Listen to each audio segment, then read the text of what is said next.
ഇന്നത്തെ current affairs. 2025 നവംബറിൽ രാജ്യത്തെ ഏറ്റവും വിലയേറിയ വാഹന നമ്പർ ലേലം നടന്ന സംസ്ഥാനം ഹരിയാന.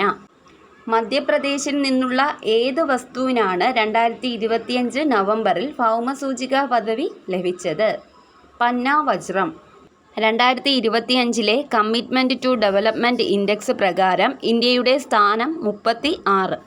ഒമാൻ വിക്ഷേപിച്ച ആദ്യത്തെ ദേശീയ വാർത്താവിനിമയ ഉപഗ്രഹം ഒമാൻസാറ്റ് 1. ചൊവ്വയിലെ 350 കോടി വർഷം പഴക്കമുള്ള ഗർത്തത്തിന് അടുത്തിടെ നൽകിയ പേര് കൃഷ്ണൻ ഗർത്തം. 2030 കോമൺവെൽത്ത് ഗെയിംസ് വേദി അഹമ്മദാബാദ്.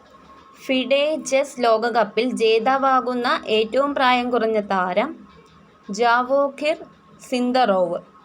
UN കാലാവസ്ഥാ ഉച്ചകോടിയിൽ പ്രസിദ്ധീകരിച്ച ക്ലൈമറ്റ് ചേഞ്ച് പെർഫോമൻസ് ഇൻഡെക്സ് 2026 ഇന്ത്യയുടെ സ്ഥാനം 23. കാംബ്രിഡ്ജ് ഡിക്ഷണറി 2025 വാക്കായി തിരഞ്ഞെടുത്തത് പാരാസോഷ്യൽ.